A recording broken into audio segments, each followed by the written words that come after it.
Good evening, everyone. Welcome back to another wonderful tasting with the Virtual Tasting Society. Today, I'm excited to welcome back a brand that is near and dear to our hearts. Some of us remember we did our very first virtual barrel pick with Balcones back in 2020, like many ages ago.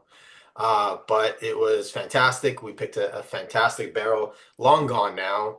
Balcones has gone through some changes over the years, and so we're excited to have Charles McRae, their national brand ambassador, joining us to fill us in on latest and greatest, what's happening there, what some new expressions. I mean, I've been following along and tasting some of your recent release stuff, and it's just been fantastic. It's getting better Awesome. year over year.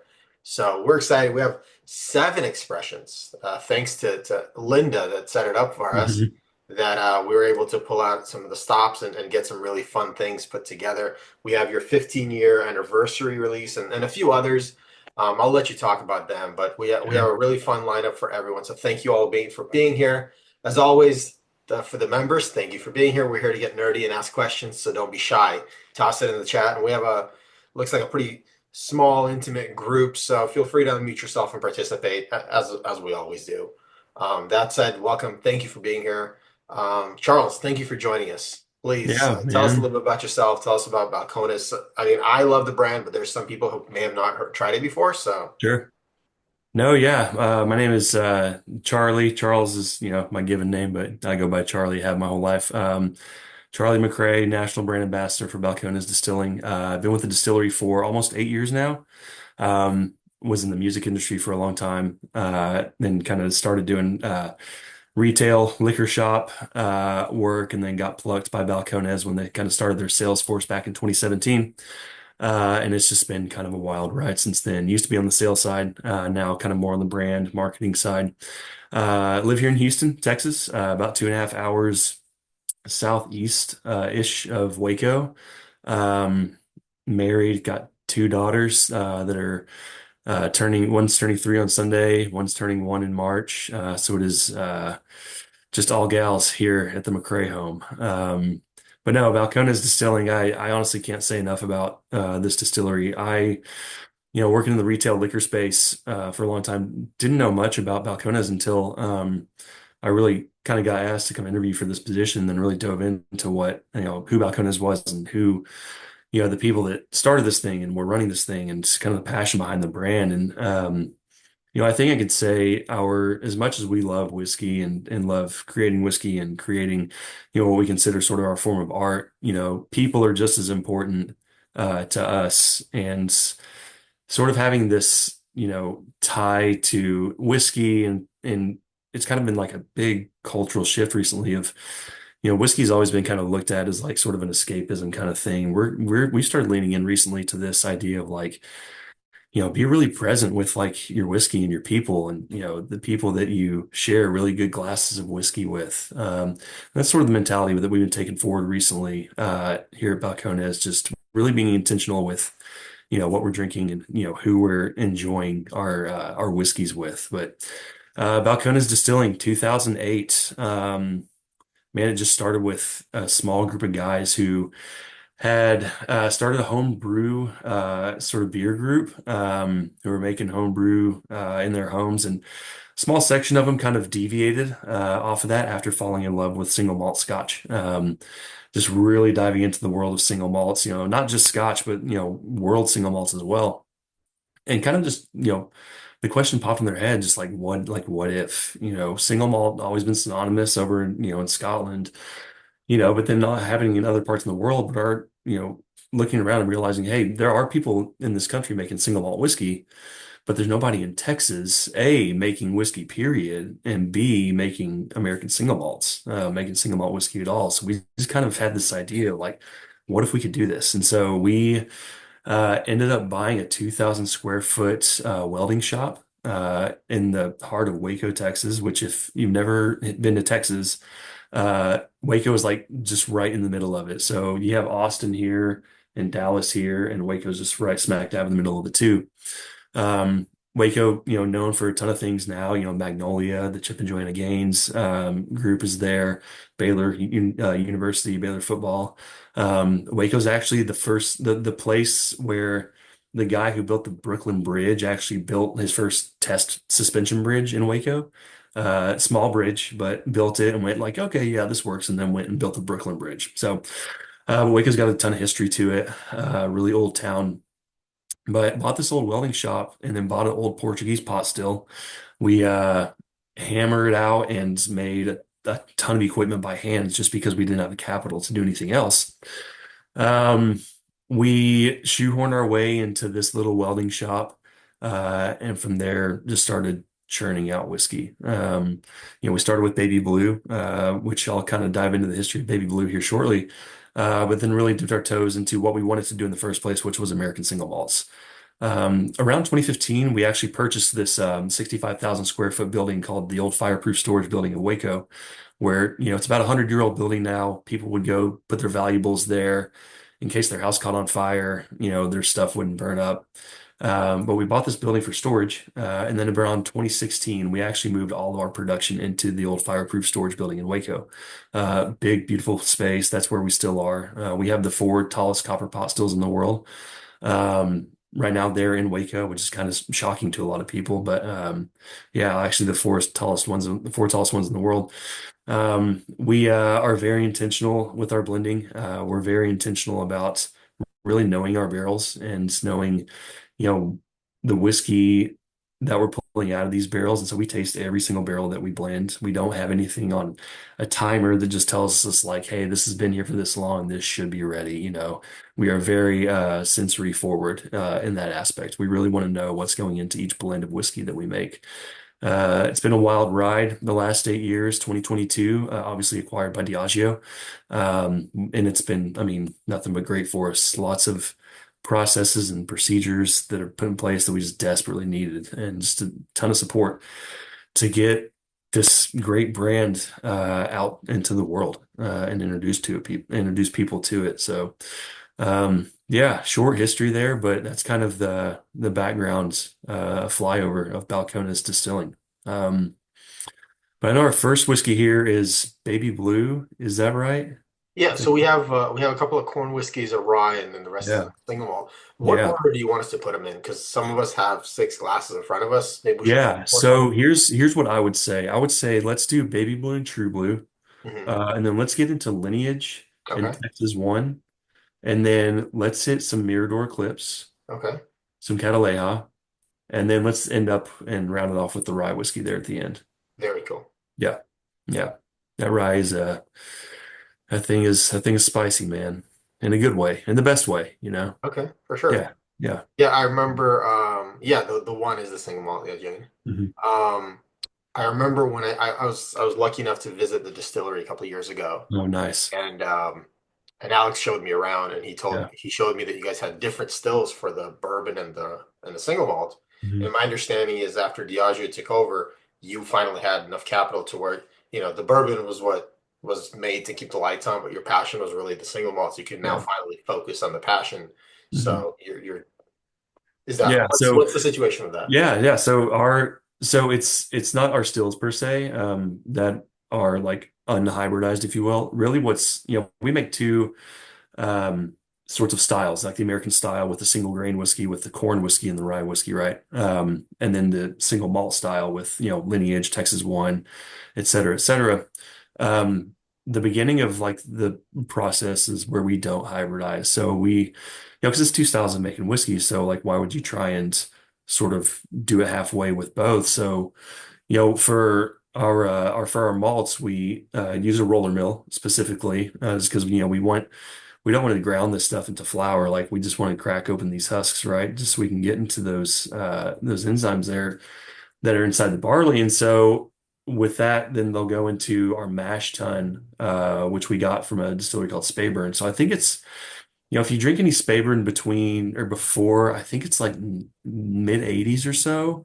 That was actually all made on in the mash tun that we currently have. Yeah. Oh, very cool. So then for our American style, we have a big hammer mill that just like crushes this corn, crushes this rye down into a fine flour. And then we have a separate cereal cooker for our American style.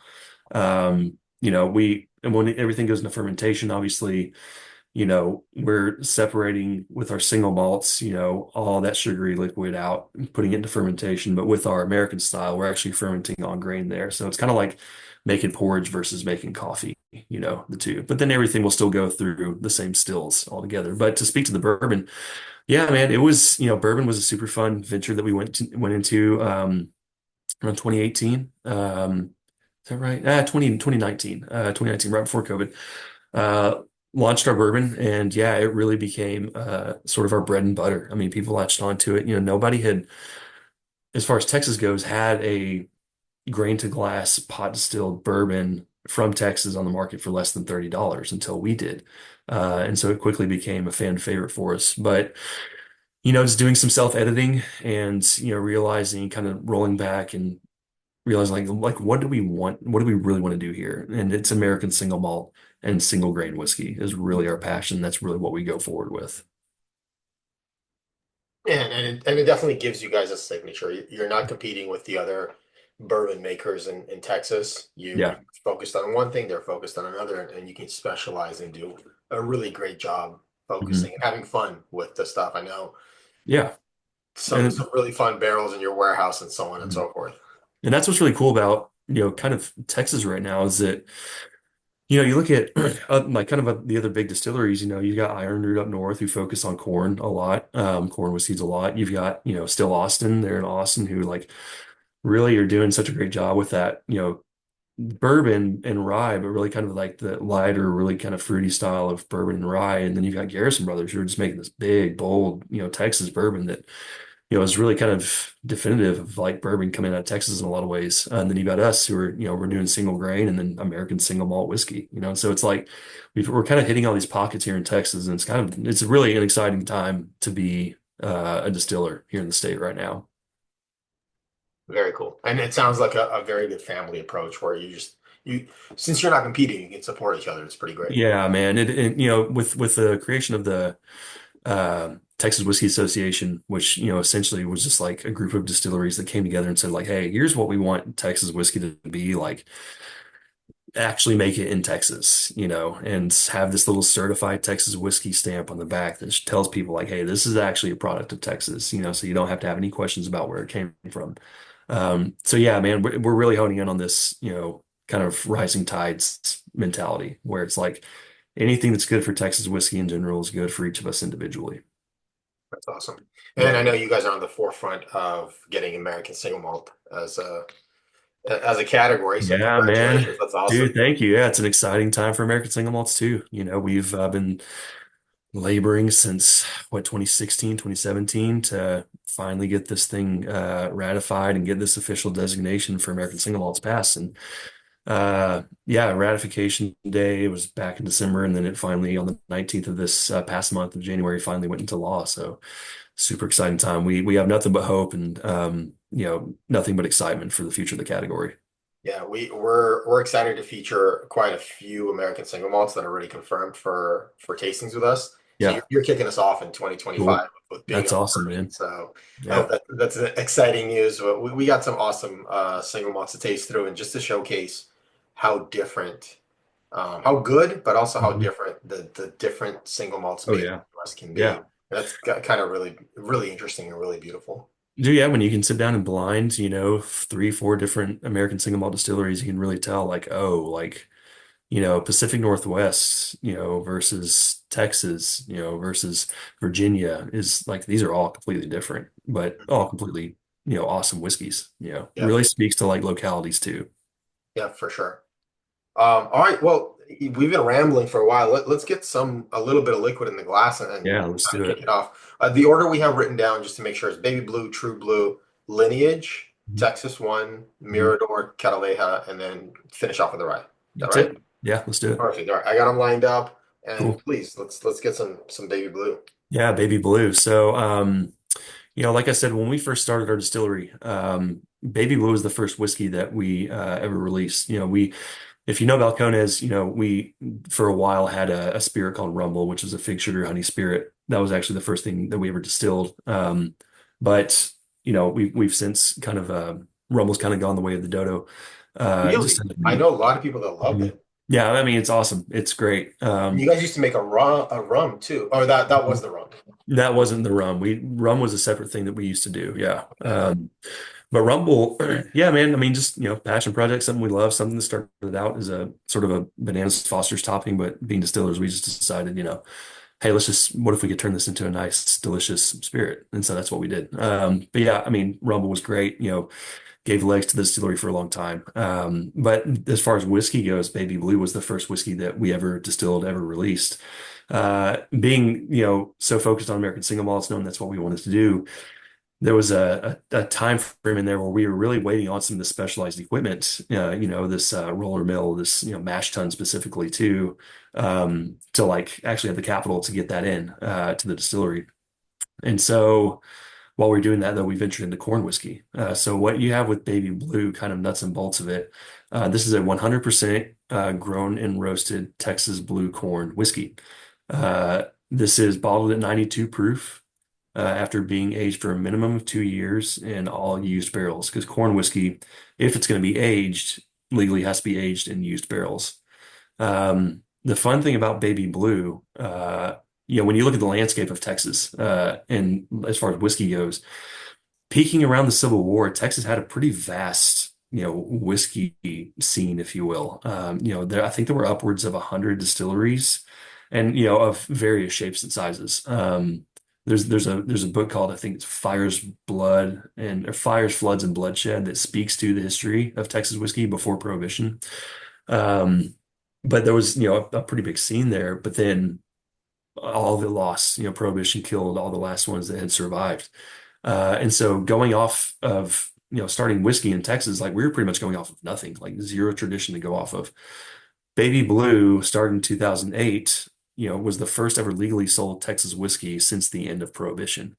And so that's a big reason we took on the moniker the original Texas whiskey, was because in this modern day of making whiskey here in Texas, this is, the original. This is the one that kicked off this whole Texas whiskey scene.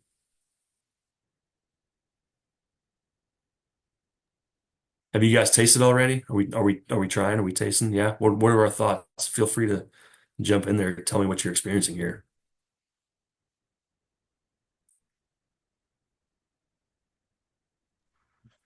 You I said mean, this was 100% blue corn, right? yes, ma'am. 100% grown and roasted blue corn in Texas. Originally, we were getting our corn from New Mexico, actually, a Hopi blue corn varietal out there. When we realized our supplier was actually growing on the Texas side as well, we decided, this is probably 6-ish years ago, 7 years ago, um, maybe a little bit more than that. We decided like, oh, the original Texas whiskey should have Texas grown corn, right? And so we decided, hey, let's just get Texas corn from the Texas side. And they're like, sure, no problem. So 100% grown and roasted blue corn grown in Texas. Very cool.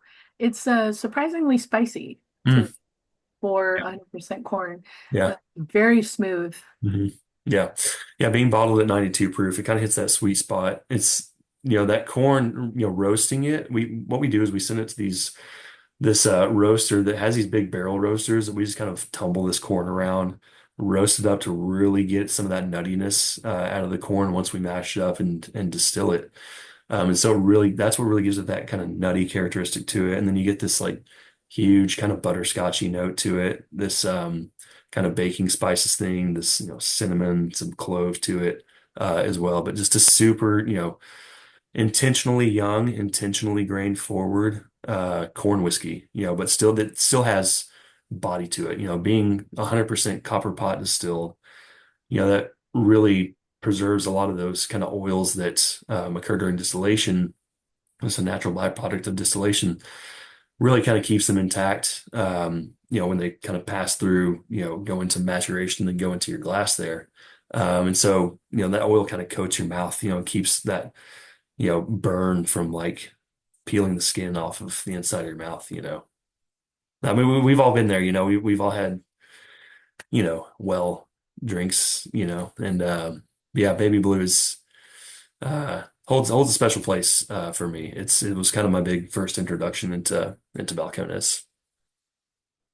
Hey, Charlie. Yeah. Somebody brought up too, Jason did, about tequila. And I always think it's really interesting. To me, it always smells a lot like baked agave. And Mm. then Like I think it's easy to sort of say that it's kind of like caramel corn and all these other things and buttered popcorn, and it is, but it's almost reminiscent and kind of being a year in barrel or 2 years, I guess now, Mhm. but it's kind of like reposado tequila in a way, and corn and agave don't seem to be miles apart when you isolate them as a single entity. Yeah, it does have a lot of that same kind of minerality too, that you kind of find in tequila as well. Yeah, to James's point that, corn and agave just, not super far off, and so there are a lot of agave sort of characteristics that will shine through with your baby blue here. The uh the mouthfeel of it is what's really impressive to me. Because yeah, I mean, it's got a little young, as you said, and I Mhm. know that's not unintentional, but obvious. Yeah. But normally when that comes, especially the proof point, it winds up being kind of thin or not so good. But the fact that it is creamy Hmm. and complex, it reminds me a little. We don't like to mention other brands, but Law's Hmm. single malt. When we did a tasting of them, their single malt is grown. The barley itself is grown near jalapenos, Oh, and I wow. get like a back of the like I always get like a little hint of jalapeno from it. Okay. This has a similar kind of back spice note to it, and that I'm really just it's reminiscent of that in like the Yeah. best way. And which is Yeah. I bring it up because I really like that.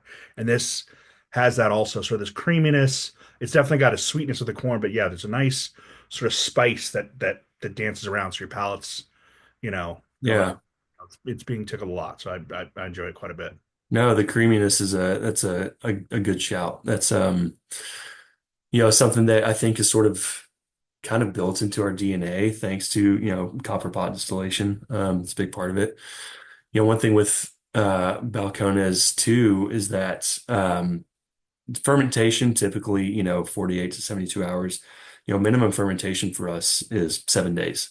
We just really like to let, that yeast just like munch away, build those congeners, build all those fruity notes, and really get all this flavor, as much flavor as we possibly can. We do open fermentation at Balcones. And so, our fermenters have open tops at the top of them. And we found this out a few years ago when we forgot to pitch yeast over, I think, a Christmas holiday. And one of our fermenters came back and it had fully almost come to fermentation. And we figured out that there's actually a microflora called lactobacillus that grows or that like floats around Waco that actually helps, sort of like a secondary fermentation in, our whiskeys. And so we kind of call it the Waco Funk at this point because it's like just this kind of strain of like familiarity that goes through Balcones, So once you've known and learned Balcones, like you could probably blind against a lot of other things and drink and go like, this is a Balcones product because it does have that little piece of DNA that is like native to Waco.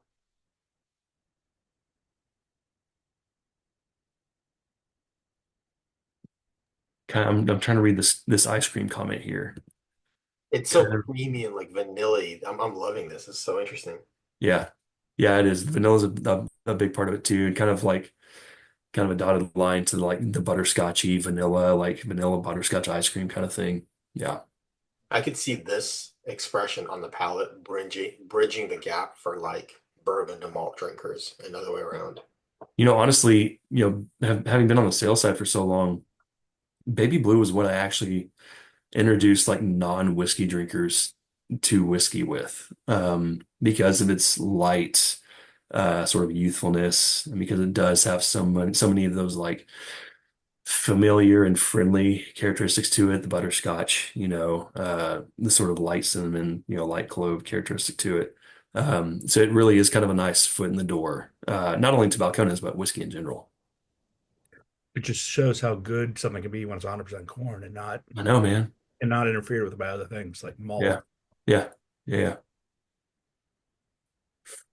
Not interfere. I love that.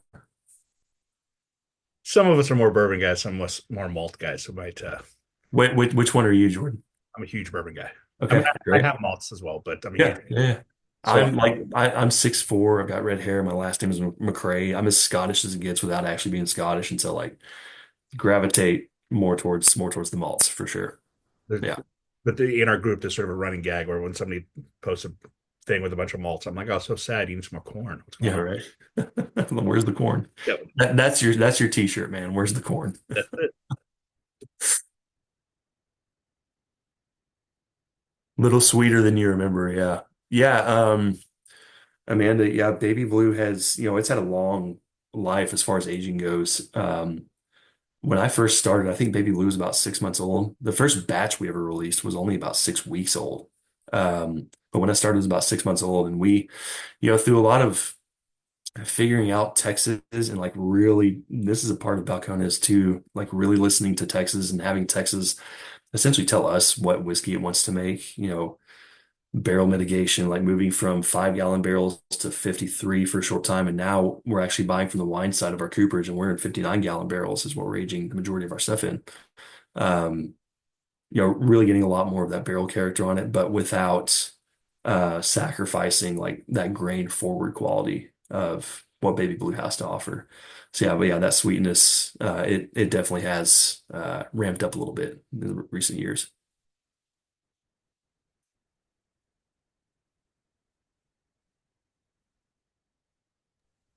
Right, so how does Baby Blue compare to the True Blue? The True Blue, man, yeah, True Blue. So we years ago we had dropped this uh version of True Blue. It was called True Blue 100, which was a 2-year-old version of our corn whiskey bottled at 100 proof. So True Blue 100. We started a single barrel program around 20, let's see, I started in 2017, so it would have been around like late 2018, early 2019. We started our single barrel program. And we had three offerings. We had True Blue cask strength, single malt cask strength, and rye cask strength. Um, the True Blue cask strength, this is still 100% grown and roasted blue corn from Texas. But this is essentially, the aging, you're hitting, 3 to 4 years on the aging with these barrels. And your proof is going to be bottled to cask strength. So you're sitting there anywhere between, it could be 120, average-ish. We've seen them go all the way up to, 140, like hit hazmat at some points. I recently, couple, like maybe 2 years ago, sold a couple of True Blue, like two True Blue hazmat barrels to an account here in Houston. And I mean, they were awesome. I'm 40 now, so it was a lot for me, but yeah, there were some cool barrels. But yeah, this is just an older, higher proof cast strength version of, essentially what Baby Blue is, but also single barrel, not blended, together with a bunch of barrels. So, but what you guys have here with the 7 grand barrel, and I was trying to look back at my notes here that I had. So I believe this one's sitting at 113 proof, if I'm not mistaken, and aged for 41 months in used American oak. And a lot of these times too, these will be ex-bourbon barrels as well. But used American oak, 113 proof, just touching, a little over 3 years here. But still intended to be showcase the blue corn. But just our philosophy with single barrel specifically is we want to give you the most like raw version of this whiskey to like make it what you want. Dilute it, put it over ice, put it in a cocktail if you want. It's going to be a banging cocktail, but do it. This is, as unedited as we can possibly give you, to like make it your own. And that's, kind of our big philosophy behind our single barrels. Jason was holding up some kind of super tatery True Blue. No, this was the first one I did with the first pick I did with Balcones in 2020, and that was a True Blue, and that was a Let's 72. go. Okay. It was the first, I think it was the first hazmat they ever released, but Gabe gave it to us because he was like, well, we don't know what to do with it. We found it in the back of the warehouse, and like we didn't know, like there's nothing we could do with it. We're like, we'll take it. We live in Michigan. We live off hazmat. It's how we Dude, survive winter. that's amazing. That is awesome. Man, yeah, one of these ones that I sold to this account was actually a tequila finished single barrel. And so we got some tequila barrels and finished this corn distillate in it. And yeah, man, came out to I think like 72, I believe. So it was a bomb, man. It was a corn bomb for sure. Yeah, this one was an accident. Had put it aside for bourbon, so it was Hmm. in a new cask, except the new cask got a break in it. So they dumped it and found another barrel to dump it into, except they grabbed a used cask on accident. And so then all of a sudden they didn't know what it was legally. Yeah. Um, Yeah. and so they just put it aside and said, we'll figure it out later. Yeah. Happen like love those happy accidents that turn into awesome whiskeys, like that one. Viscous mesquite smoke on the palate. Yeah, man, some of that obviously that smokiness is just going to come from those barrels. Some of these used barrels that we have still have a lot of life in them, you know. So that's kind of what attributes some of that charry kind of smoky characteristic to it. Grains aren't smoked, obviously it's not new wood, but that's going to kind of help attribute some of that kind of smoky kind of You characteristic. used to do a peated single malt, right? So We you did, know yeah. more? Yeah, no, I don't think peated will come back. That was, obviously a fun passion project. We did a couple iterations with, but yeah, it was all Golden Promise Scottish barley that they had peated over there in Scotland for us, sent over to us, and it would just, I mean, the aromatics when we got those things, those bags, those super sacks delivered, like you'd smell it the minute you walked into the distillery, like you knew what had just gotten delivered. Yeah. I remember when we did our pick, Gabe and Alex were very specific. I think they used a note on like second run after a peat Mhm. run. So like Yeah. peated whiskey, then wash distills, and then still let you know that like I think our pick was the third run. And I didn't taste, I mean, I'm pretty sensitive to peat and I didn't taste any Sure. peat, but they were sure to like let us know, like, hey, just so you Yeah. know. Yeah. Yeah, we've done a couple of iterations of that. We released a label called Pilgrimage, which was single malt that was distilled. It was the first run after a peated run, and so it still had like a lot of that peat living in the still, from that run right before it. And it was a pretty delicious whiskey Nice.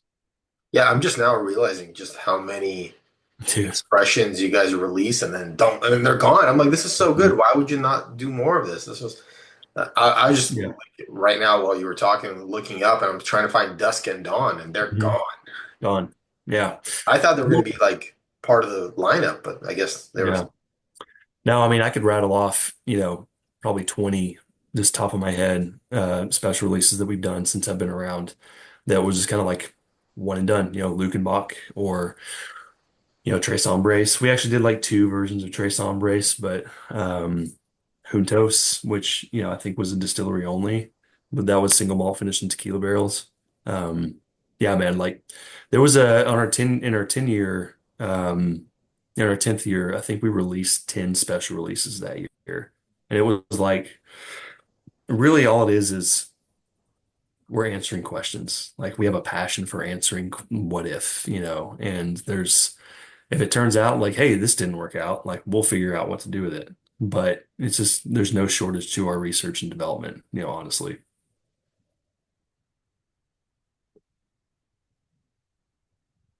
Bacon fat mouthfeel. Okay. Yeah, the True Blue cast strength barrels, single barrels, always, they're just so heavy and just so big and juicy and yummy, just really heavy whiskey. That's, one of the things I rarely drink it just as is. I'll usually dilute it a little bit, just kind of, give it a little uh give a little openness to it. But yeah, they're just big, bold. I mean, Texas whiskey at its finest. Yeah, like Vadim said, it's very viscous. It really coats your mouth and tongue and just it holds on. It's really nice. Yeah, oily. That's the big thing. Big oily whiskeys.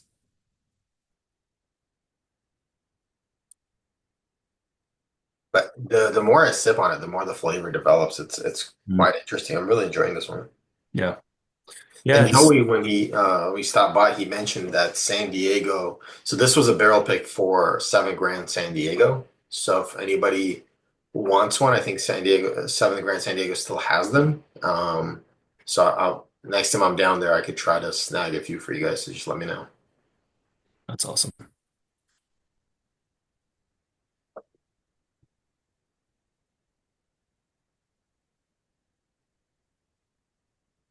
Fat wash some of this to see what it would do. Jane, I love that idea.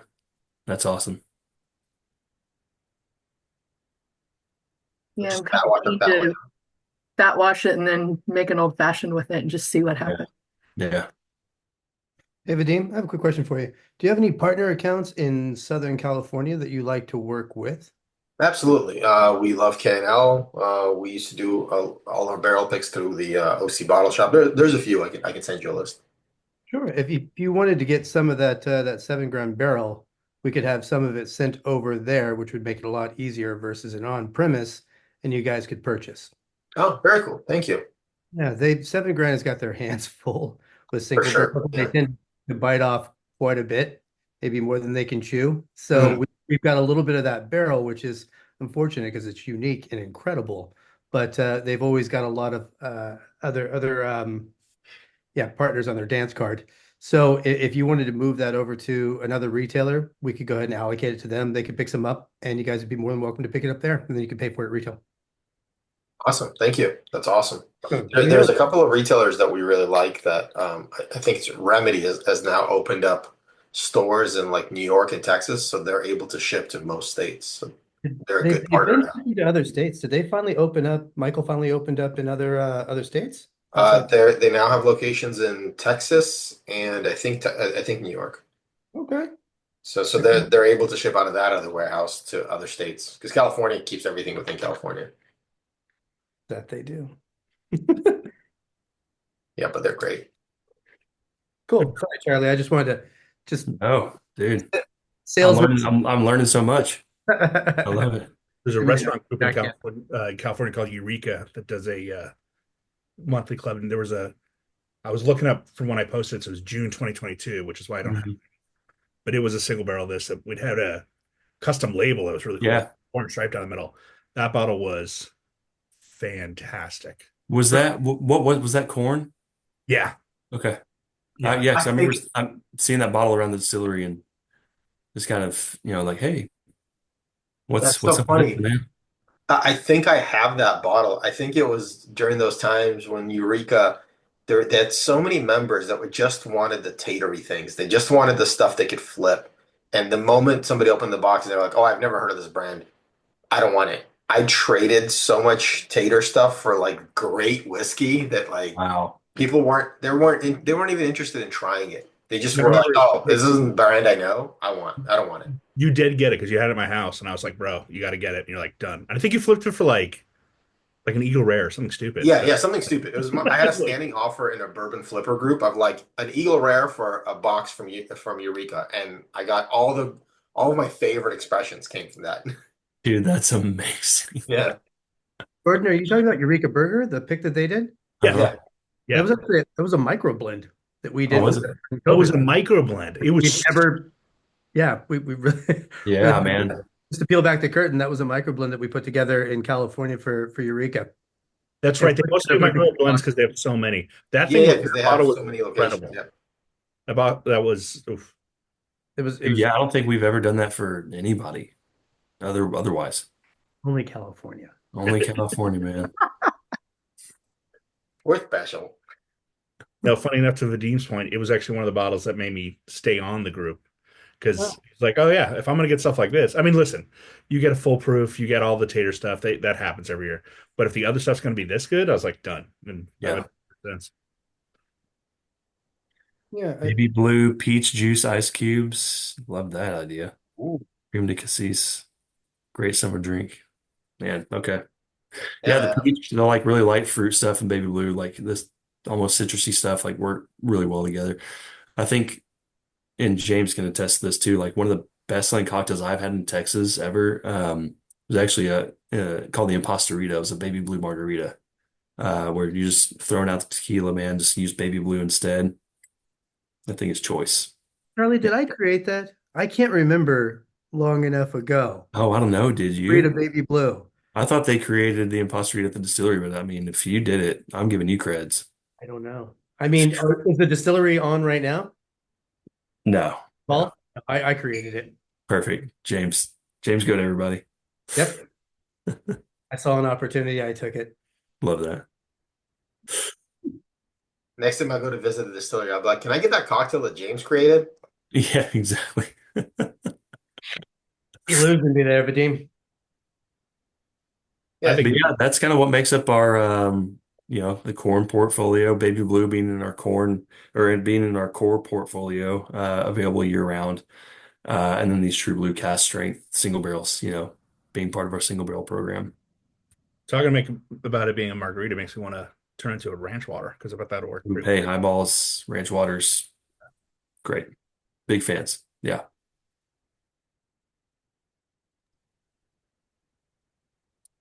that would work for sure. I've very quietly moved on to single malt, and I'm in a happy place now. Okay. Let's get into some single malts. Yeah. Um, so Balcones Distilling. So obviously the kind of root of our distillery being falling in love with single malt Scotch, world single malts. We have a lot of Scottish traditions based kind of into our distillery. Like, we call ourselves Balcones Distilling, because we took the old Scottish tradition of naming your distillery after a place as opposed to a person. Because for Balcones, there's no like one figurehead. Yes, we have a founder, head distiller, but really Balcones is like all of the people who, work tirelessly to make us, what we are. Balcones, there's a big fault line that runs right up the middle of Texas from like South Texas all the way up into Waco called the Balcones Escarpment. It's a dead fault line. If it were ever to become active again, it would just like split Texas in two. But if you look at the logo, it's kind of like a triangle thing. I wonder if no. But it's kind of like a, triangle looking thing. This is like tectonic plates pulling apart to create like a fault line, there in Texas. And so when the Spaniards, came into Texas, hundreds of years ago, they, you know, got up there and looked and like, ooh, Balcones, like big balcony right there. And so called it the Balcones Escarpment. And so that's why we call ourselves Balcones Distilling, representing more like a place, in a, a certain time frame rather than like the American tradition of naming your distillery after a figurehead. But with single malts, I think the first one we have up here is Lineage. So nuts and bolts with Lineage. What you're looking at here is kind of marrying the Scottish tradition of making whiskey and the American tradition of making whiskey with, Scottish barley, that I'll get into with Texas One, but Scottish barley and used barrels, and then American grain, in this case, Texas grown barley and new barrels, blending all of those together to create Lineage, 94 proof and aged for a minimum of 3 years. So this is the on the lower spectrum of as far as American single malts for us goes. This is the lowest American single malt that we've released, intentionally wanting to showcase sort of the lighter side, the fruitier side. Not quite as light as like maybe a space side would be. Still having lot more body to it. But really showing the lighter side of Balcones, Texas whiskey specifically, and American single malts. Yeah, Lineage has had a pretty incredible life since we released it for the first time in 2020. About 2 months after we released it, we actually landed on Whiskey Advocate's top 20 for 2020. We landed the number 17 spot for best whiskeys in the world that year.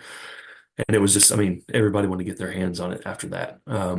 It has been, something that we consider will be leading the way for Balcones into the future, especially with the American Single Malt ratification happening. But whoever said, let's see, Amanda, yeah, I mean, yeah, the peaches, like spot on, man. Every time I drink Lineage, this is just peach gummies, dude, right there, Jason. Like that's exactly what I experienced with Lineage. I think I may have bought one of the first bottles of Lineage in Minnesota because I was bothering all the retails for it. And you guys did not disappoint, especially at that price point in 2020. Yeah, Like it was a great, easy drinking, wonderful bottle. yeah, man. I mean, I'm assuming it's close-ish to what it retails for in Texas or did at the time. 39.99, I believe. And again, for American single malts, like not a lot of people, if anybody, were really doing that with American single malts. I jump in one thing that's really cool too about that single malt. One at 39.99, it was the most cost-effective American single malt on the market at the time, and it was a branch really to get people into the American single malt category. But that Whiskey Advocate 2020 nod, that was the first time an American single malt had ever made that list. But it was really the writing on the wall. The next year, Andalusia out of Mhm. Texas, it's an American single malt on that top 20 list. Westward gets it the next year. Westland gets it the next year. Westland got it again. But Yeah. there had never been an American single malt on Whiskey Advocate's top 20. You can't miss it every year now. Yeah. And it was the first Texas whiskey to ever be on Whiskey Advocate's top 20 as well. So we kind of hit two marks there.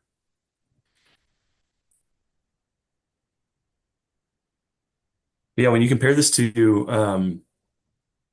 Balcones has always, for a long time been known for like making pretty big, bold Texas whiskey.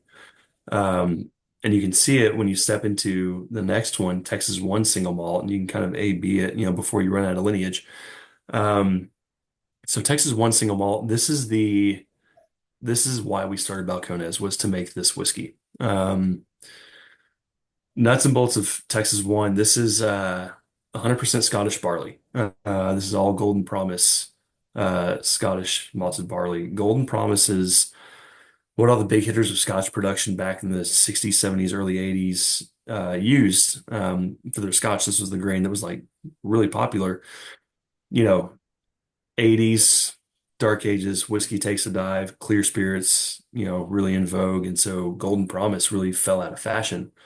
It's a low yield. You're not getting a ton of alcohol out of Golden Promise, not nearly as much as like Concerto or some of the other more popular barleys that people still use today.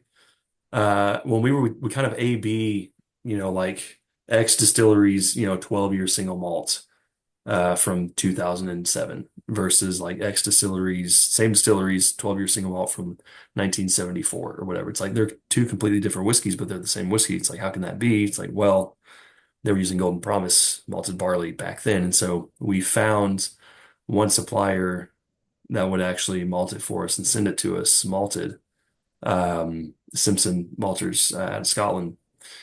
And so that's, we decided to go with Golden Promise because we just thought this makes a much better whiskey in our opinion. And so that's why we go with it. This is bottled at 106 proof, so 53% ABV. This is bottled in all new American oak. And this actually really, like surprisingly, like bourbon drinkers really latch onto. And it's because of that new American oak component. It's got so much wood character to it. Compared to lineage, especially, and really especially compared to what we'll taste later, Mirador. Um, but it kind of hits, in some ways like both marks. Like you've got your malt for your malt drinkers, but then you've got your new American oak that's like pulling into that like kind of American tradition of maturing whiskey. Um, Aged in all new American oak for a minimum of 4 years. Historically, we've had a sprinkling of like French or Hungarian oak. We're kind of saying, adios to that, and just exclusively all new American oak. But this is the whiskey that put us on the map back in, 2012, 2013 timeframe. When we went over to the UK, we were invited to a competition called the Best in Glass competition. Uh, and it was essentially a blind competition, up against, single malts from around the world that had been released that year. The first American distillery to be invited ever in the history of this competition. And long story short, we walked away with, best whiskey in the world that year. And shortly after that, 2014, I believe it was, we got a write-up in the New York Times that essentially said, like, why is nobody talking about this distillery? Like, they just beat out, like, all of these world single malts to win best whiskey in the world. And they are in a 2,000 square foot welding shop with handmade equipment in Waco, Texas. Like, why is nobody talking about this?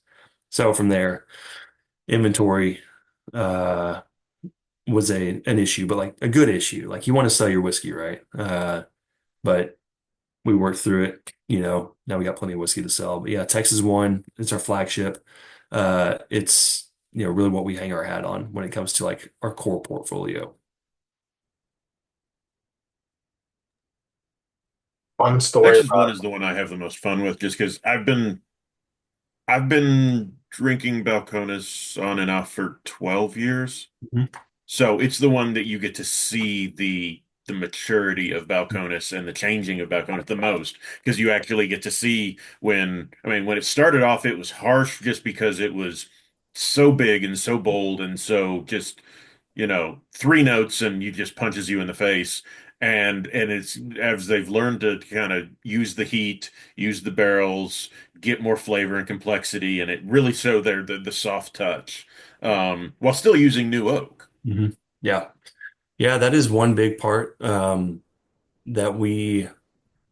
that's kind of been really ingrained in our process, in the recent years is figuring out like how do we like we kind of alluded to it earlier, we're like, how do we work with Texas to figure out, how do we not have these barrels just turn this whiskey into oak bombs, and that was a big reason why we moved to the wine-sized barrels, the 59-gallon barrels from ISC.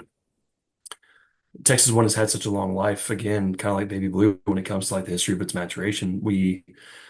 I think the earliest bottling I've ever had was like around 2014, and it was 15 months old, and it was, really compared to what we have today, grain forward, still had, some oak to it, but then compared to what we're doing today, it's like, man, this is pretty dialed in, when it comes to figuring out, hey, what is Texas telling us here about, temperature swings or about when should we blend? Like what time of the year? Like we don't want to do it during a cold snap when all that whiskey's been pushed out of the wood and there may be some things in there that like we don't really want to incorporate into a blend. We did um I'll just allude to it, but we did a study where we sent barrels kind of around the US and one over to Scotland of Texas one, single malt essentially Golden Promise Scottish barley and New American oak. So like same barrels, same proofs, sent them to four different locations, brought them back recently just to figure out like what happened, and what effect does climate have, compared to like just barrels, and it's like seeing how much, one place, pulled, like vanilla versus like one place pulled smoke versus one place pulled these components that have, this or that, like was astonishing. Seeing where it dropped in proof, seeing where it raised in proof, and like realizing like, oh, like this whiskey like that we're making here in Texas like can only be made here in Texas, like because nowhere else that we know of in the world, or like where we send these barrels is doing the same thing that Texas is doing.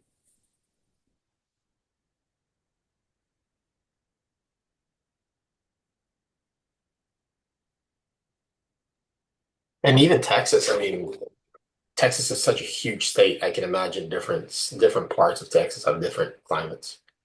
Yeah, man. If you get up north, like where our corn is grown, like Amarillo, like cold, obviously it's super hot, but cold, snowy, then you get down into Houston, it's like you have been leaving your shower on hot for like 20 minutes and then you turn it off and just step right in. Like that's what it's like living in Houston for most of the year. Like it's not cool. Yeah, completely different climates, at the extremes for sure.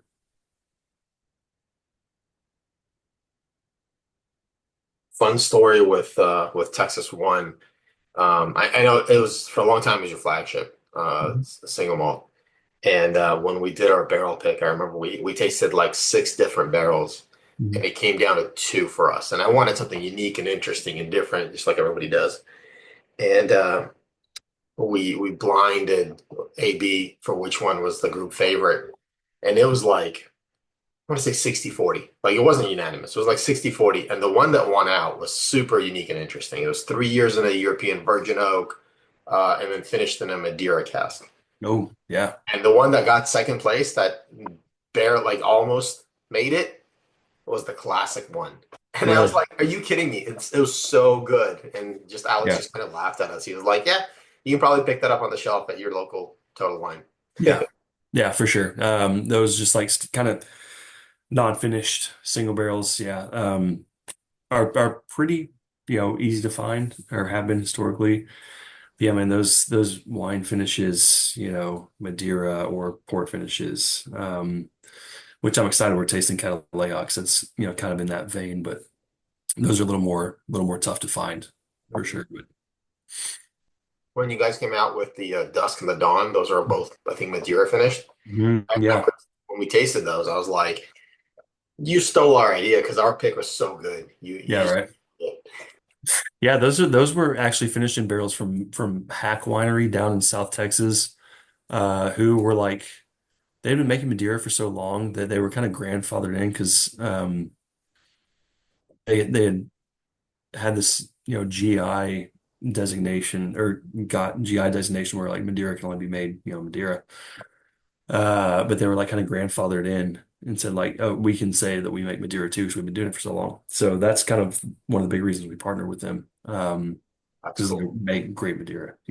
But yeah, Dusk and Dawn, man, those were banging. Those are some good ones. If you don't know what we're talking about, so these were like two single malt whiskeys that we finished, one batch of single malt in like a fresh Madeira barrel and then dumped or in a few fresh Madeira barrels, dumped those and then refilled them. So Dusk was the new like fresh Madeira barrels first fill, and then Dawn was the second fill, single malts in those same Madeira barrels. So sold not like as a co-pack, but intended to like sell them together to kind of A/B them. Yeah, Lori, mine are all gone. I do have two still, one of each tucked away in my vault. And it's like I said, it's like 60 bottles. I have no idea what I'm going to do with these.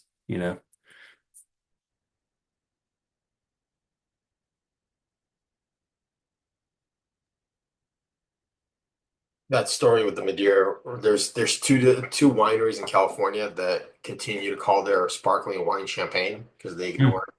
they ignored France during the World War when it was like decided that you have to be made in champagne. Yeah, It just got grandfathered in. that's great. I love that.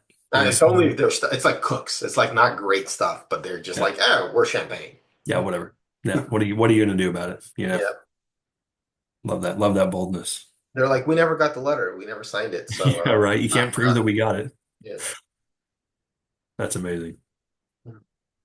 As good as the one is, I went back to the lineage and I don't know, it's just such an easy fruity drink. And dude, It's it just is like lineage is Texas one is historically what I've always latched onto. Lineage is becoming my favorite nowadays. It's easy, it's approachable, it's on the lighter side. It's I've really been gravitating towards it recently. Like I said, I turned 40 last year, and I decided out of my 60 plus bottles that I have that I was going to open one of them for my 40th birthday with my wife, best friend, his wife. And so I went with uh this single malt from our fifth anniversary. So wow. this is, yeah. So I actually bought this like off an auction site a few years ago. Um, just because I saw it pop up and I was like, that's rare. I'm probably never gonna have one of those. So I picked it up and just sat on it for a few years. But this is so we did two iterations of this. We did one finished in those rumble barrels, but then one finished in brimstone barrels, and this one's finished in brimstone barrels. I didn't know that. I didn't like realize that when I opened it. I learned that like kind of after the fact, and so when I tasted, I was like, "This just tastes like brimstone. This is the weirdest thing." And I asked Jared, our head distiller, about it, and he was like, "Oh yeah, that's probably finished in a brimstone barrel." And I looked in the back, I was like, "Oh yeah, sure is. It says it right there." I've had that one, Charlie. It's a bruiser. Yeah, dude, it is. It is. It's a big one. I think a lot of those, if you go back to the old, I've had some from, 2014, 15, going back to some of the Texas One single malts. They were a lot bigger. They were a lot more brooding. They were a lot more dense. And I think Mhm. these days it's become a lot more restrained. It's become a Mhm. lot more delicate. Mhm. And Texas One has become a lot more nuanced. Lineage and Texas One almost feel like feminine and masculine in a Mhm. way. But the Texas One still has so much restraint. It's gotten really pretty. But Yeah. it used to be burly. Yeah. I think gravitating towards intentional delicacy as much as possible with Texas One is like kind of in the name of the game, as it's evolved, as it's grown. Yeah, I think it's so much more complex. There's so many Yeah. more layers to it. Yeah. But yeah, I think so next up we have Mirador Eclipse, which I mean, like my favorite thing we've probably ever done. So single malt whiskey, but this is sort of more of a nod to like again the lighter side of single malts. So what we did, so Mirador has always been a line item of ours since what our 10-year anniversary, so 2018.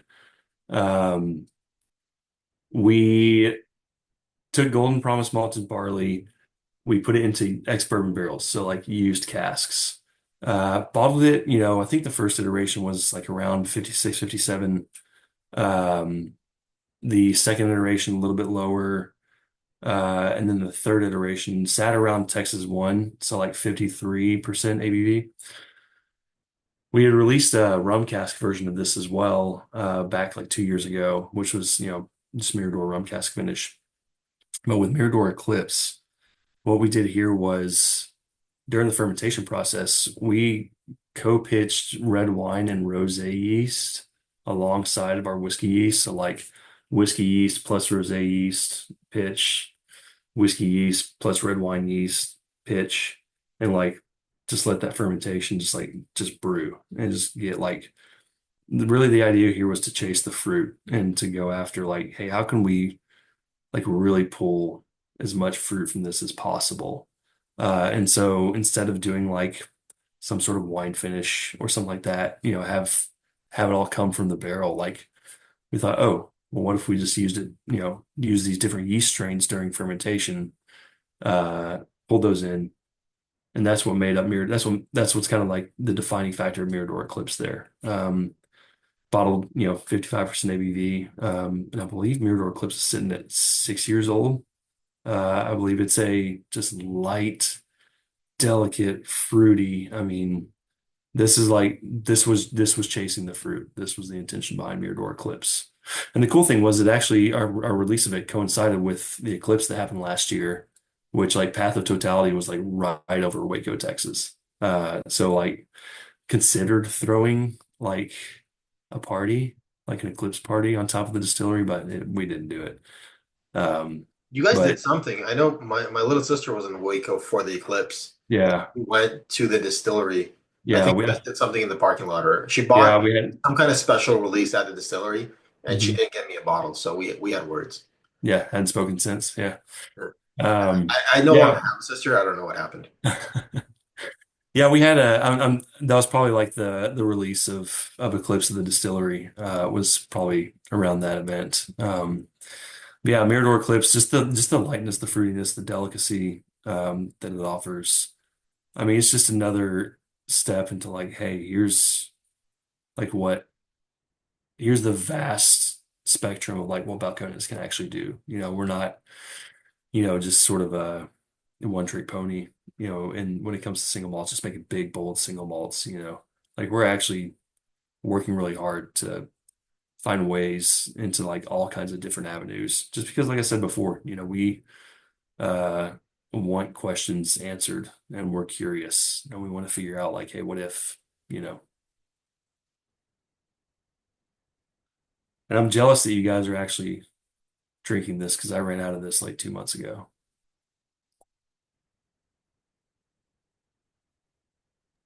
I was thinking the same thing. I was Yeah, looking at my right. shoulder and I realized that I already drank it. God, seriously, I'm stuck with this Texas one. Ugh. No, Ugh, kidding. it's award-winning Texas one. So Ugh, what is the most decorated spirit coming out of Texas? Give me a break. gross.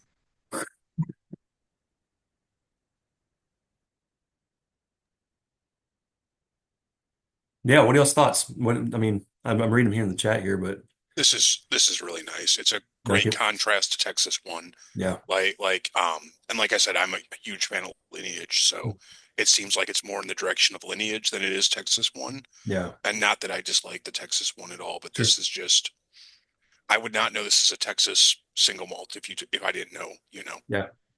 Does it taste more like on the like European kind of like fall into more European vein for you, like just Um, coming from Scotland? maybe only because it's not so obviously Texas is like TX1. Yeah. But I believe it's American single malt too. It's Yeah. not like super. It's not like a super space ID kind of thing or anything, but it kind of reminds me of that Yeah. and how easy it is to finish this whole class. Yeah. This feels like the marriage between Texas One and Lineage Oh, okay. Yeah. because it's got all the fruit notes from Lineage, but it's got a malt base that it builds everything on that gives it all of the body and the oomph. Hmm. But still lets you really enjoy the fruity, the strawberry, the peaches, the sweetness, by still having those dark notes and the deep notes to it. Yeah. This is spectacular. And it doesn't drink like 55%. No. Like one was a little bitey at 53. Yeah.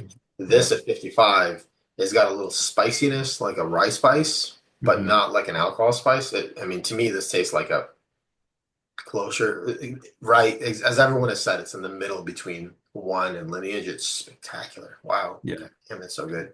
Yeah. Like I said, the Mirador line is my favorite thing that we've ever done. I love the delicacy of it. I love how easy it is, and like I said, I'm getting up in years, and so I'm kind of after the fruit, alongside the distillery team.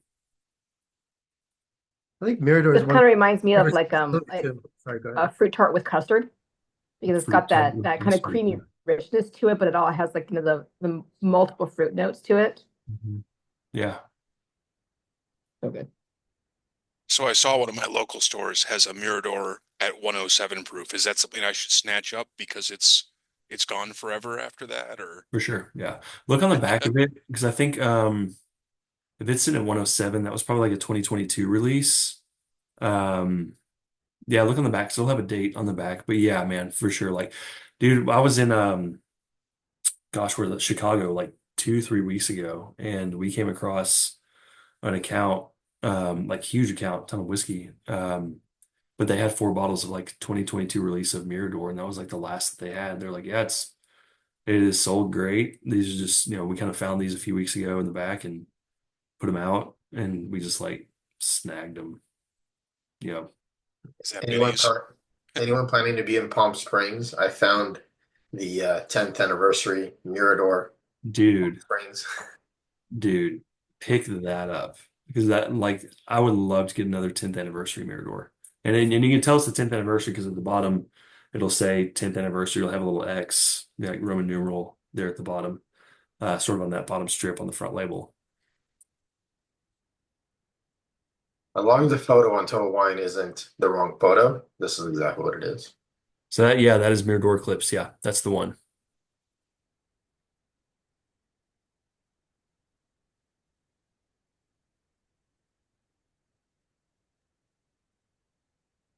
Sorry, as we're paying attention, they're snooping. People are snooping the internet to grab things before. Dude, browse. No, by all means, yeah, browse away. I'll keep rolling here. If I would, what I will say about this is great is that if I was blinding it, I mean, I would know it wasn't a rye, right? Yeah, But besides that, I would have real trouble searching for what it was, what it is, because it's finished in a way that enhances the flavor rather than the finishing controlling the flavor. So it's really just like I in a really good way, yeah, I can't tell what the base is. It's just gone somewhere really interesting. Instead of being just like, this yeah, tastes coming through like a gallon of wine in a barrel. It doesn't have that at all. It just has like right. it's just Yeah, like a really, really excellent um way. yeah. Like Yeah, I the think way that sorry. I think depending on how you argued, you could convince me this is any number of things, 100%. yeah, right? Like, And for me, that's a really good thing. yeah. Like because it's really interesting and fun.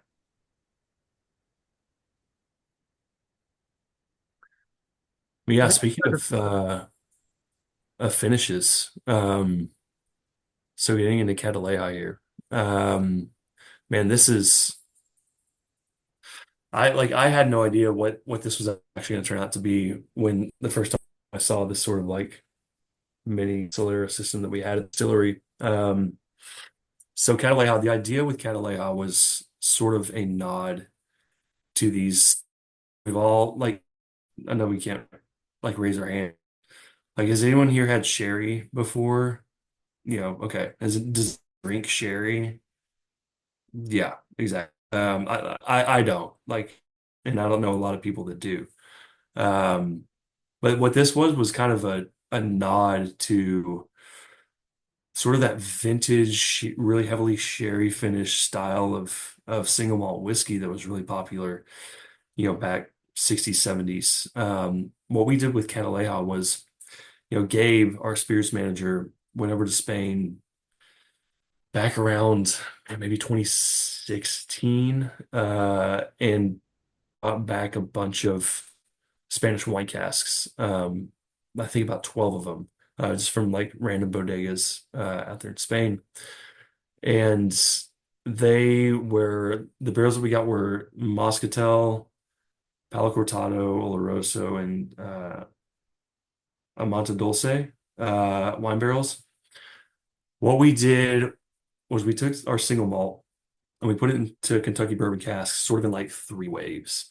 And each of these three waves having stayed in Kentucky bourbon for like different amounts of times. It could have been, 2 years here, 2.5 years here. But then what we did was we took all of those and moved them into all these various old Spanish wine casks that we had. Left them in there for, again, anywhere 2 to 3-ish years. One of the waves, as we call them, we actually went back into Kentucky bourbon. But then last year for our 15th anniversary, we pulled them out and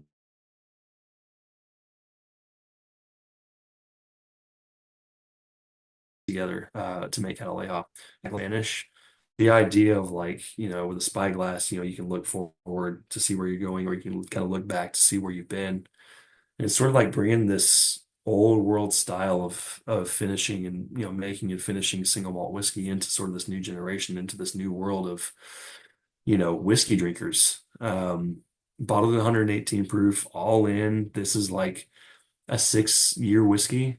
It's hard to it was kind of difficult to really put like a definitive age on it, but it's a non-age statement whiskey, but all in it's about 6 years old. But this is just a vintage style sherry bomb single malt whiskey. And the cool thing that we're not doing with this whiskey that it's really popular with sherry finished single malts nowadays to take these barrels or take new barrels and like wash them with modern day versions of these wines. We're not doing that. All of the wine that finished this whiskey is, these barrels are anywhere between 80 and 100 years old. And so all of that wine that's finishing this whiskey is just whatever was left in the barrel. So Cataleja, as y'all are experiencing it now, like this will never be recreated. Like we'll continue to use those barrels as much as we can. But, we've pulled out a ton of that wine, already for Cataleja. So like what it will be for whatever we use it for in the future, we'll find out. But as it sits right now, what you guys are tasting, like this won't exist again. So it was, a super exciting project, huge passion project for us. A lot of labor into it. Yeah, the sulfur component is like the big thing, Amanda, about it that I think makes it really special. You think sulfur and it's like not necessarily like a friendly thing, like when you hear it, but then like taste it and it's like, oh man, this fits. Like this fits in perfectly. You're reminding me to run into the other room. This should be drank out of these handmade Dude, yeah. mugs, right? I've got like three of those, man, and I love every single one of them. They were made by who were these made of? Those were made by so Jared, our head distiller, one of his mentors. So Jared, he was a ceramics major in college, and so one of his mentors, who has a studio there in Waco, makes those for us for like special events, 15-year anniversary, that kind of thing.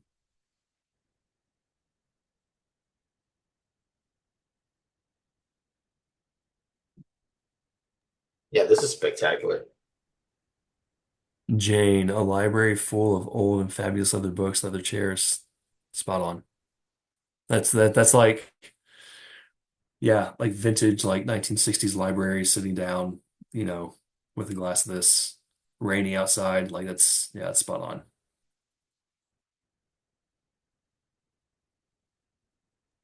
So normally I leave half my sample for Shane. Um, I don't have half a sample of the last four. So just sorry. Sorry, Jane. Tough luck, buddy.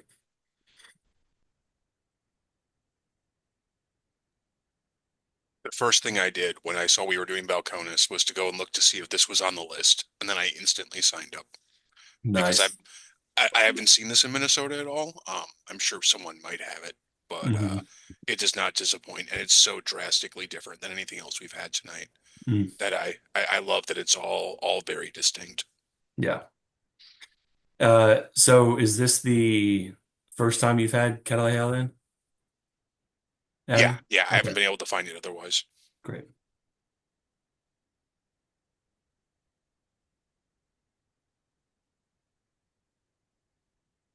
It's funny because Compass Box did Velocore, and the reason they use that word is because they found it's the smell and feeling of being in a used bookshop. Except this fits that word better than I think their release did. Really? And it's the same thing. It's they're still using the old sherry. It's the mix of the funk and the earth and the wet leaves and the slow decay in the paper and everything. But I think this fits better just because it's got I don't know, it's got a heaviness to it.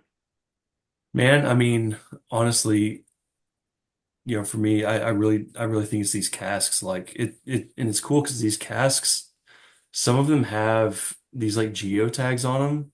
And if you have like an Android phone, I believe it is, there's an app that you can download and like scan these geotags and it will tell you like the life of these barrels, like where they've been, what they've been used for. And so, dude, I mean, in a lot of these bodegas, like, these barrels are from bodegas that went defunct, or some of these wines like aren't really made anymore. And so I think that's where a lot of that just like really dusty vintage characteristic to this whiskey comes from, is because it's like, yeah, man, we kind of use some like dusty old barrels, to finish this thing in.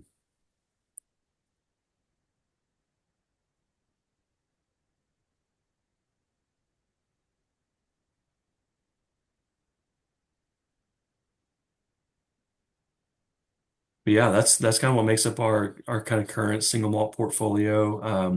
Lineage Texas One, available year round, at all times. Mirador Eclipse special release, Catalina special release from last year. We will continue to do special releases, not in the number that we have done in the past. We'll do like probably a couple a year. Obviously, so keep, your eyes peeled for those. But yeah, that kind of makes up, our current active, I guess you would say, single malt portfolio. Um,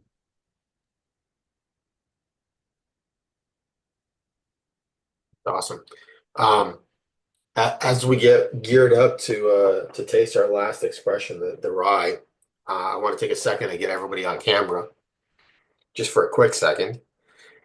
We have a tradition here where we all smile and take a group photo and say thank you to you and James and Linda, who's not here with us today, to say thank you for setting us up and for spending the evening with us. So yeah, man, love here we it. go. It's working. Adam, don't be left out. Jason, kick him under the table. There we go. Awesome. Charlie, thanks so much for spending the evening with us. Thank Thanks you for all, helping man. organize this. And cheers. Beautiful. Love it. Um, yeah, okay. So getting into some rye whiskey here to round us off. There you go. Thank you, James. Yeah, we started doing rye whiskey. This was around 2018. This was the first new SKU that we had introduced into Balcones for 5 years, I believe. There was just a gap where we were just running with Baby Blue, Texas One, Brimstone, and Rumble, and that was it. But this is, the first new release we had in a long time. Our original rye, which, just called Rye 100. Uh, this was a 100% rye, 100 proof, aged for 2 years, all new oak. But what we had done was we found a supplier, a farm up north of Dallas, which has anyone been to Texas here? Okay.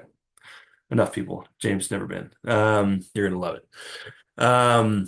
Yeah, so we found a farmer in Denton, Texas, just north of Dallas, who was growing a varietal called Elbon rye, just like noble spelled backwards. It was essentially using it for like field covering. So we bought a ton of it from him, and then we worked with Weirmann's German specialty rye. Um, and we got three different roasting variants of some German specialty rye: chocolate rye, crystal rye, caramel rye. And so that's what makes up the mash bill for made up the mash bill for our first iteration of rye. So it was 84% Texas grown rye and a 16% mixture of some German specialty rye.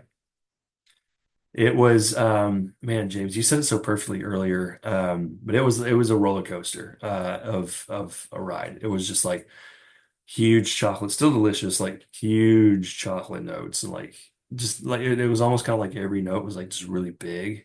Um, last about 2 years ago, we kind of decided like, man, like we kind of want to give this a little more consistency, and less of like this move and kind of more of like a smoother ride, I guess you could say, into what we offered for our rye. So what we did was we upped the Texas rye in this. So, this is sitting at 91% Texas grown rye, with a 9% German specialty rye. So upped the Texas rye, lowered the German specialty rye, and upped the aging on it too to 4 years. And it hits all the bottled and bond requirements as well. Same distillation season, one distiller. Obviously one distillery. But we released this about a little over a year ago. And it just gives it, our rye whiskey just a little more consistency. The chocolate notes are still there. You still get that touch of jalapeno on it. You still get that little touch of mint to it. But this is still classic Balcones. I'm not much of a rye drinker myself, and I know like technically I have to say this. Just kidding. But I really like if I'm drinking rye whiskey, this is going to be the one that I drink. And I will tell you guys the best thing you could possibly do with this rye, especially like I think some of y'all said it was cold where y'all were. Homemade hot chocolate, quality hot chocolate, 2 ounces of this rye in there. This will just be like a coconut hot chocolate dessert that you will not be able to get away from. You will gain weight drinking this with hot chocolate because you will love it that much. It happened to me like 2 years ago or like a year ago, but I was fine with it. But yeah, this is falls into our American style single grain portfolio alongside Baby Blue. And we're pumped about the future of this rye and what's going to do for our brand. It's incredible just seeing people in here and something that you said, Charlie, too, and this is always true. Even with the Rye 100, like we would do tasting panels and, wherever I'd be and somebody would come walking up or a sampling table and I'd say, oh, what do you feel like trying on the table? And they'd say anything but rye. And I'd say, great. So I'd pour rye first. And invariably, everybody I poured it for would say the same thing. I don't like rye, but I like this. And it's really sort of, rye kind of does this and Balcones goes this way with rye, but they kind of do it with everything. And there's a thread in Balcones whiskeys, and this rye has it too. There's cocoa nib that's always in there. There's always a lot of oiliness coming out of the copper pot distillation. There's a lot of funk that comes out of it that's almost that Jamaican copper pot distillation. But something that's always really interesting about Balcones when you go out, whether it's, Whiskey Fest or X or whatever we're doing, is people will walk up and they'll taste these whiskeys and they'll try something new they haven't had. And they go, yeah, that tastes like a Balcones whiskey, which I think is incredibly unique for a brand that people can just taste it without really thinking about it. And they know it's a Balcones whiskey. And I think this is emblematic of that. Yeah. Favorite of the night. Oh, this is awesome.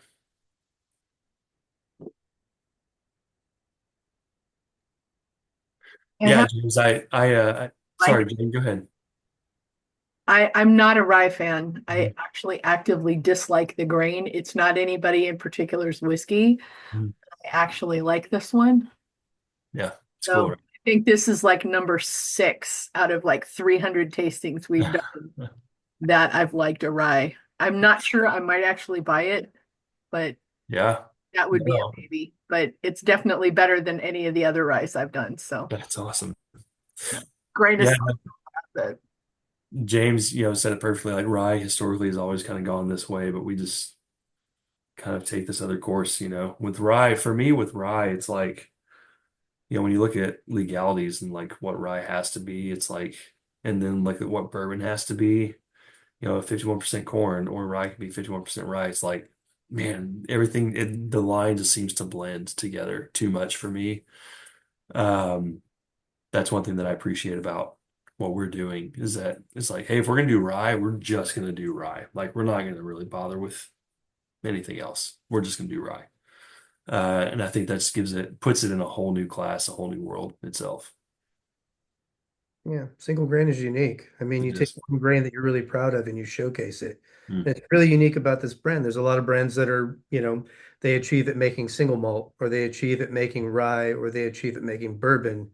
And this company somehow seems to excel in every category as one common thread of who it is. Mm. And it's there in every whiskey that they do. Yeah. When we did our pick, I remember one of the options was a Balcone. It was a full strength rye, barrel strength rye that was finished in a former rye barrel. Mm. And it was just like the strangest fucking thing. Wait, it was a rye that was finished in a rye barrel. So almost like a double oak rye. I don't know what else you That's call cool, it. Yeah. man. Yeah. It was like because we were I don't remember Balcones. It was Balcones was either first or second. And we were like really deciding like it was our second, right? And we were deciding like what do we want our picks to be? Do you want our picks to be like the best version of the profile?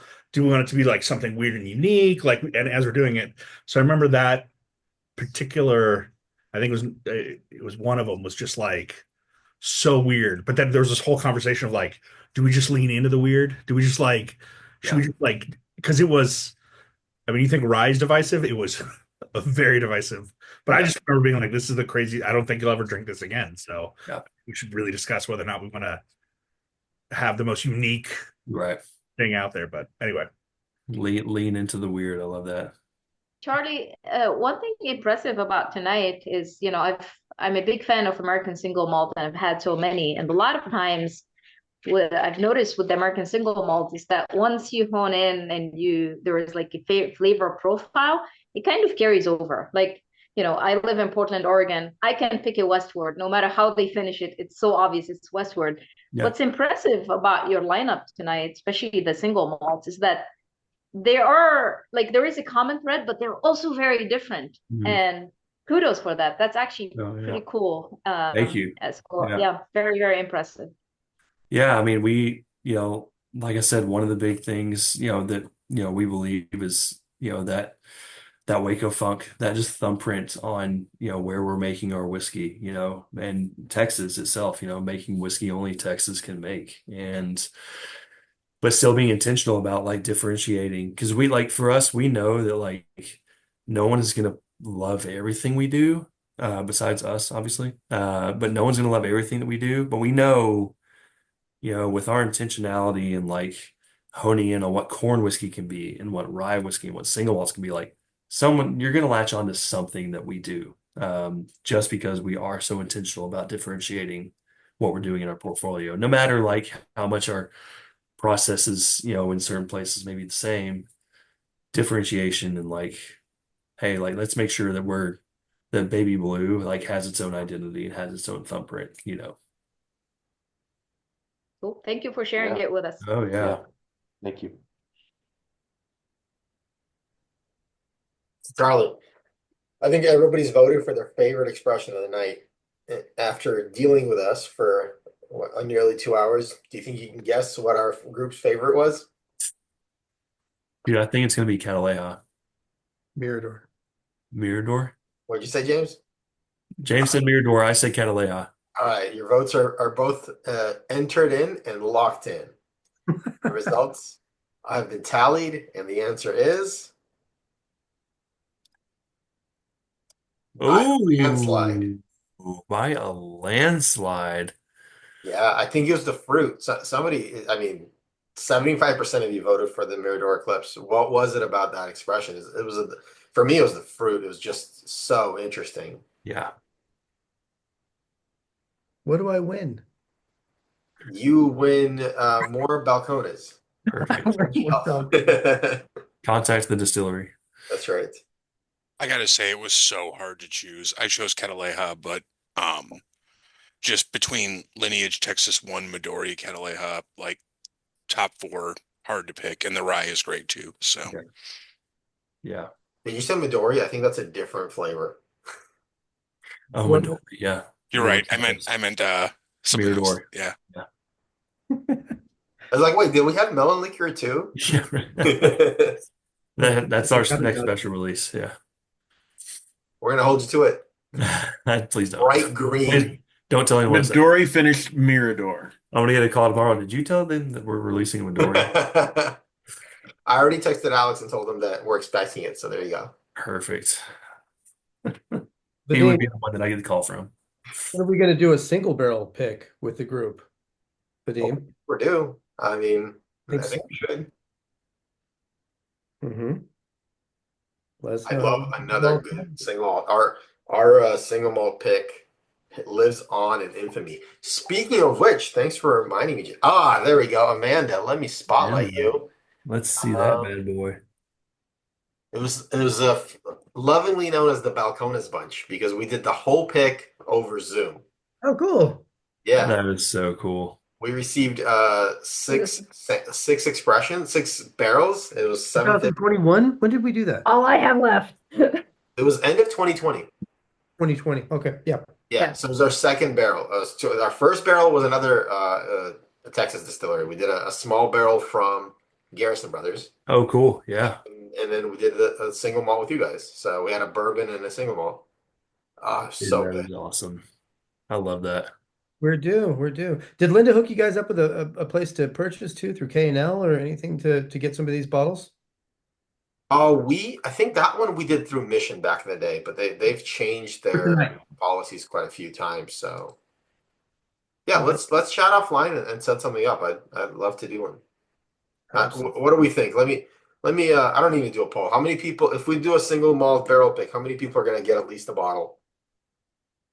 There we go. I think Rita doesn't want a bottle. She doesn't love us. James will pick one up for me and bring it You to only you. need to get about 30 cases. So 30 cases the times commitment? Yeah. Okay. six. What is that? 180? That's a big 180. barrel. Yeah. I don't mean to one up Amanda, but I have one that's almost unfinished. But I also have a backup. Oh, let's go. Oh, Jordan gets it. This was my backup.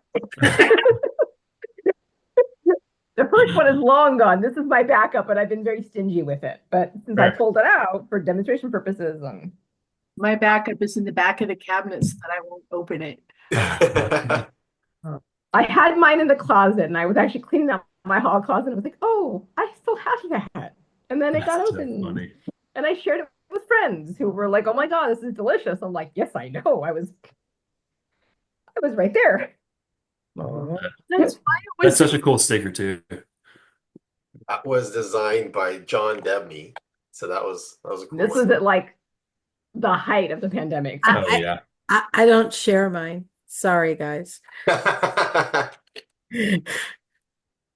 Funny story. When I saw Alex last, we talked about the pick, and he was like, "Oh, it's still one of the best picks we've ever done." And I have a bottle that I sent him, and he's like, "I can't bring myself to open it. It's such a cool bottle, this and that." He's like, "I haven't had it since we did the barrel pick." So the first thing I did is I went home and I opened my backup bottle and I Yeah. sample so you can taste it. Yeah. amazing. It's still so good. That's awesome, man. On that Everyone note, loves. let me share my screen as promised.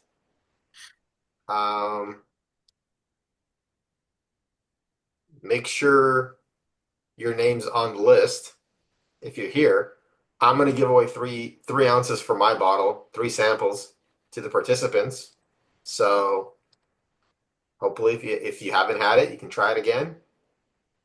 Those of you who have a bottle and an open bottle, you can feel free to pass or take another sample. Up to you. But yeah, let me run this 3 times and give away 3 samples of our pick.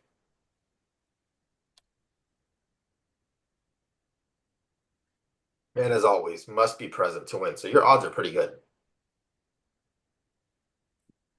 I have a feeling she's not going to say no to that sample. Jane. I have a full bottle, and I feel like there are more people that haven't tried it. So unless Okay. you want to give it to Charlie or James, Whoa. Okay. I'm happy to spread the love. Oh, that All is right. so kind. You can pick someone. Who do you pick? I'll give it to Charlie. Oh, Perfect. Oh, Congratulations. You boy. weren't even on the list and you yelling. let's go. Gosh, this is the best night of my life. Awesome. I'll send you a sample. All right. Sorry, James. No, no, please. That's what you get for not going to Texas. Sorry, man. I might have been there once or twice. But Just Charlie, take you one. got you got to tell us what you think of it too. Oh, for sure. Tim, do you have a bottle of this? You do not. All right. You're claiming it, yes? That was one that I did not get. Ah, well, you're gonna get to try it now. So we'll put Nice. you down. Jane, you're keeping note of this, right? Because I'm not keeping note. Yeah, I got you. Jane's my note taker.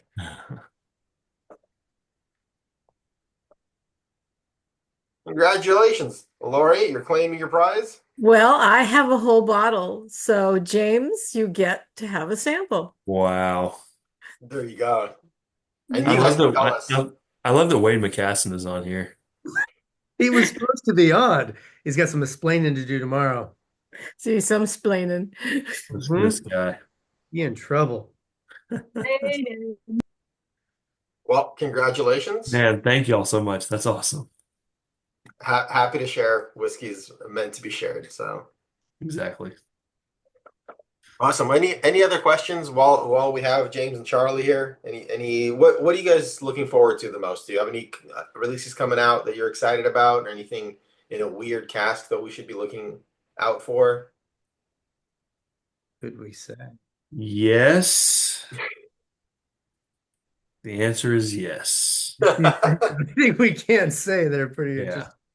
Yeah. I mean, No, we've been known you- for having technical difficulties during the rain, and the recording might pause itself, but recording off. Perfect. No, yeah, we will have some more special releases.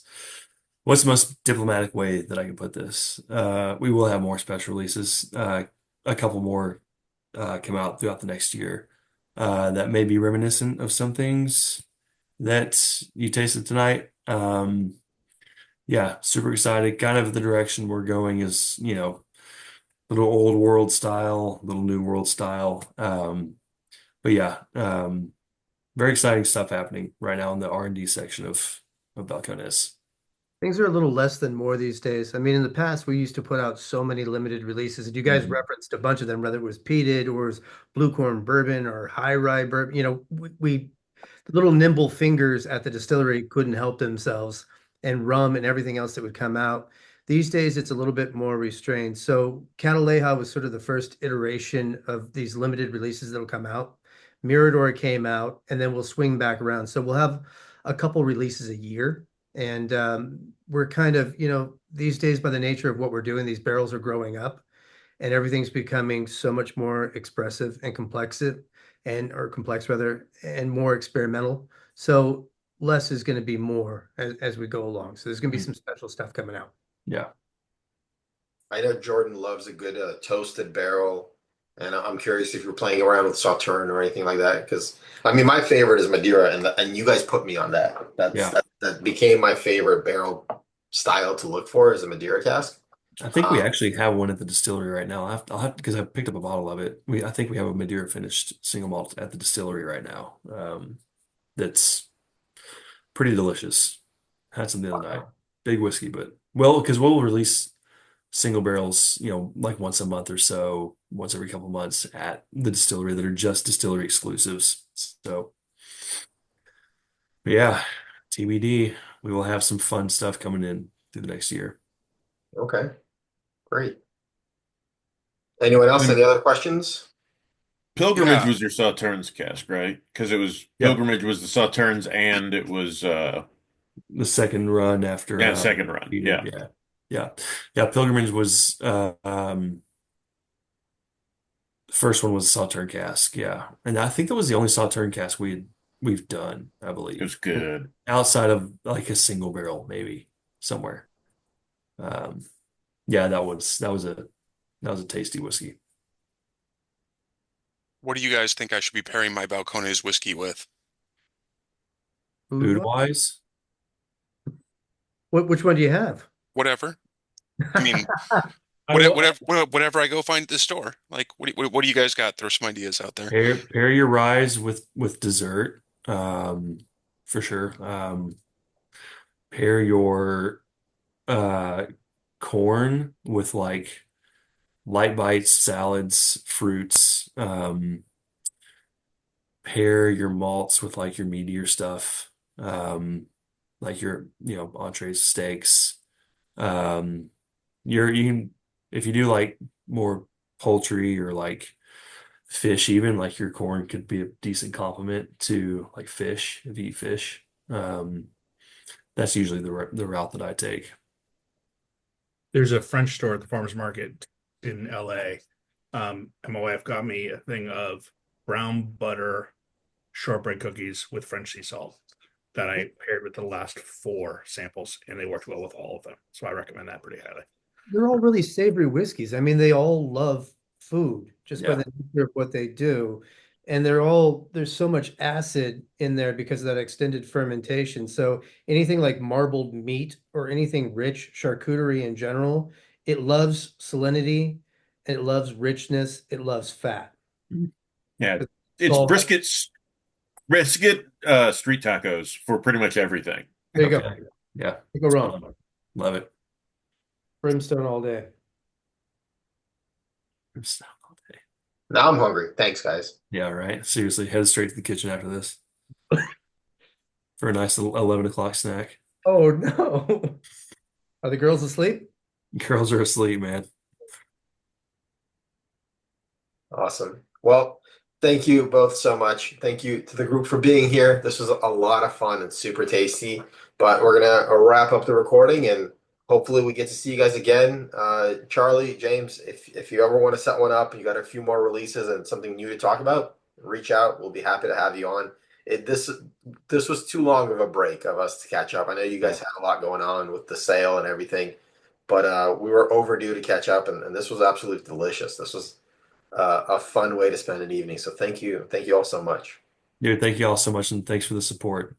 Obviously, any questions that you guys may come across, y'all feel free to reach out to us. For sure. Thanks for letting me hang out, Charlie.